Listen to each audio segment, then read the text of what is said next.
안녕하세요. 자, 이번에도 그 시리즈로 지금 강의 드리고 있는 그 휴업급여에 대해서 연달아서 설명을 드려볼게요. 저번에 제가 이제 35강에서는요, 그 저소득자 관련된 휴업급여를 설명을 드렸고, 이번에는 그 재요양 중 휴업급여에 대해서 설명을 한번 드려볼게요. 자, 보시면은 이제 그 요거는 제가 그 올해 출제된 문제는 아니다 보니까 그 여기 지금 배경에 실려 있는 시험 문제는요. 여전히 올해 30일의 시험에 나온 저소득 근로자의 휴업급여로 그냥 그대로 쭉 있고요. 여기는 특이사항에 보시게 되면 일반 휴업급여는 그냥 70%라고 설명이 된 거니까 게임 끝났고요. 저소득 근로자 휴업급여도 저번에 설명을 드렸고, 그럼 남아있는 게 지금 설명드리고자 하는 재요양중 휴업급여, 고령자의 휴업급여, 다음에 마지막 시리즈로 부분 휴업급여, 요 순서대로 설명을 드릴 거예요. 그래서 지금 보고자 하는 거는 이쪽입니다. 그래서 여기 있는 문제와 정답은 저번 강의로 가름을 하고 이 부분은 넘어가도록 하고요. 이 지금 찍는 영상에 그 설명드리고자 하는 거는 여기 나와 있는 것처럼 재요양 중에 휴업급여를 어떻게 산정을 하는지에 대해서 설명을 드려보도록 할게요. 자, 그래서 이제 두 번째 편이고요. 자, 보시게 되면은 재요양 중 휴업급여는 산재법 56조 1항에서 이제 예외가 아닌 원칙적인 상황을 설명하고 있는데요. 일단 뭐 상식적인 어떤 접근법으로서 재요양 당시의 임금, 왜냐면 임금은 이제 보통 상승 추세에 있다 보니까요. 임금을 기준으로 산정을 하고요. 시점이 그렇다라는 거고, 소득 대체율은 여전히 70%로 똑같습니다. 자, 그러면 평균 임금 산정 사유 발생일은 언제로 잡을까라는 것을 시행령 52조에서 정하고 있는데요. 이때 재요양이 필요하다고 진단을 받은 날이 가장 합리적일 거예요. 하지만 진단을 받은 날은 요 날인데 그 연속선상에서 그 이전에 쭉 치료를 받고 있었어요. 그러면 이 치료 개시일이 평균 임금 산정 그 사유 발생일이 돼요. 왜냐하면 요 사이에서는 돈을 받은 게 없을 거기 때문에 이쪽을 잡는데 보통은 진단 받은 날 이후에 근로 제공을 안 하기 때문에 진단을 받은 날 이렇게 보고요. 그다음 질병의 경우는 비교적 장기간에 걸쳐서 발생을 하기 때문에 판정 신청을 했지만 그 당시 발급된 진단서의 발급일 이후에 신청이 들어올 수 있기 때문에 그 사이도 마찬가지로 진단서 발급받고 신청한 사이에는 근로 제공을 안 할 가능성이 크기 때문에 그 판정 신청 당시 발급된 요거는 진단서의 발급일이 산정 사유 발생일이 됩니다. 자, 그런데 위와 같이 휴업급여를 산정했을 때 항상 그 하한의 장치가 있죠. 자, 최저임금 1급으로 환산한 것보다 적거나 아니면 재요양하던 중에 어떤 경제활동을 하지 않았어요. 그래서 평균임금 산정 대상이 임금이 아예 없다면 미취업 등 자, 최저임금 일액, 임금 일액이에요. 그러니까 최저임금인데 그 1급으로 평가한 그 하루치를 휴업급여액의 하한으로 정한다고 해서 56조 2항에서 예외를 규정하고 있습니다.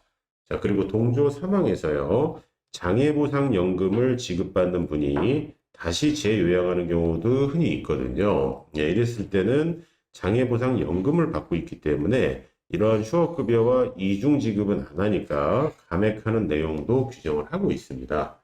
그러면 이 감액하는 규정을 설명을 드리기 전에 그 장애보상연금이 어떤 일수로 보상이 되는지에 대해서 아래 표로 설명을 드리면 자, 장애 등급은 1급부터 14급까지가 있는데요. 제가 이거 화면을 잘랐어요. 7급까지가 이른바 연금 형태로 지급되는 게 원칙이고요. 여기 옆에 나와 있는 장애보상 일시금은 민사상 손해배상 청구할 때 일시금으로 환산하는 일수니까 참고로 그냥 보시면 돼요. 그 최대 이제 1474까지 가요. 자, 그런데 예를 들어서 1년 365일 중에 그 이분의 평균 임금이 만약에 뭐 10,000원이었다. 뭐 그렇게 적을 일 없겠지만요. 자, 10,000원이었다 그러면 연으로 받으시는 연금은 329만 원이 되는 거고요. 이걸 월할 해가지고 지급을 하게 돼 있어요. 그러면 연간 금액이 나오면 365일로 나누시게 되면은 뭔가 하루치의 장애보상 연금의 개념이 도출이 되죠. 되셨죠? 자, 그리고 다음 슬라이드로 일단 넘어가서 그 요 그림을 잠깐 정리하고 다시 감액에 대해서 설명을 드릴게요. 자, 보시면 요 가로축에 임금이 나와 있고 요거는 근로기준법상 평균 임금을 의미하고요. 여기는 B는 휴업급여를 의미합니다. 휴업급여.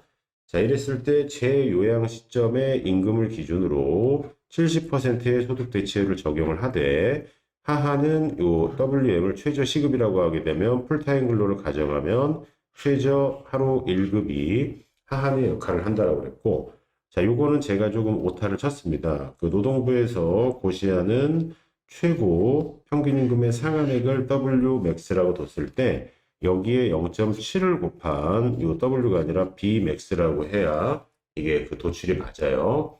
그러니까 평균임금의 상한을 이게 존재하기 때문에 이 상한에 대해서 그 우리가 받는 휴업급여라고 하는 이 베너핏의 최대값도 존재를 할 거고요. 여기서 딱딱 막혀서 이렇게 수평으로 간다. 요거는 조금 이제 수정을 하고요. 그리고 평균임금 여기서 산정할 때 평균임금 산정 사유일은 앞서 말씀드린 대로 제요양 진단일, 치료가 연속선상에 있으면 진료 개시일, 질병의 경우 진단서 발급일, 요걸 말씀드렸어요. 자, 그런데 제요양 시점 이전에 장애연금, 그러니까 장애보상연금인데 줄여서 장애연금을 받으시는 분이 만약에 있어요. 그러면 앞서 말씀드린 장애연금 연간 금액을 365일로 나누면 어떤 1급 개념이 나오죠. 자, 여기를 1번. 자, 그리고 위와 같이 이렇게 산정한 제요양휴업급여 베너핏에 해당하는 게 2번. 그럼 1 더하기 이만큼의 높이값이 존재를 하죠. 자, 그런데 장애연금을 받으실 때는요, 그 기준의 평균임금이 있고, 이게 매년 약간 조정해요. 상향 조정해 주거든요. 그래서 평균임금이 내재화되어 있는데, 그 금액의 70%에 해당하는 높이를 요만큼 3번이라고 했을 때, 이만큼의 차이가 발생할 수 있잖아요. 자, 이 차이를 제요양휴업급여에서 즉시 감액을 하게 되어 있어요. 자, 그래서 이거 그림으로 이해하시는 게 좋고요. 자, 그리고 제요양휴업급여와 저소득 근로휴업급여가 경합할 때는 지금 설명드리는 제요양휴업급여가 우선해서 적용이 됩니다. 자, 요 내용을 다시 한번 정리 드리면요. 자, 위 그림과 같이 장애보상연금은 1년분의 연금액이 평균임금의 예를 들어서 138일부터 329일분까지 규정이 되어 있는데 이때 연간 연금액을 365일로 나누면 하루당 장애보상연금이 될 거고요. 그게 위에 있는 좌측 하단에 있는 요 사각형의 높이가 될 거예요. 자, 이렇게 나오고요. 그리고 하루당 장애보상연금의 그 앞서 설명드린 제요양휴업급여, 제요양 당시 평균임금의 70% 또는 하한인 최저임금 일액을 합한 금액이 여기서 끊으시고 장애보상, 장애연금 보상 기준 평균임금의 70%를 초과하면 그 초과액은 제요양휴업급여에서 감액한다라고 56조, 산재법 56조 3항에 명확하게 규정이 되어 있습니다. 자, 그리고 마지막으로 제요양 중 휴업급여 산정 시 저소득 근로자 휴업급여 그 앞선 강의에서 설명드린 산재법 54조와 경합을 했을 때는요. 제요양 휴업급여가 먼저 적용이 된다라는 거를 다시 한번 강조를 좀 드릴게요.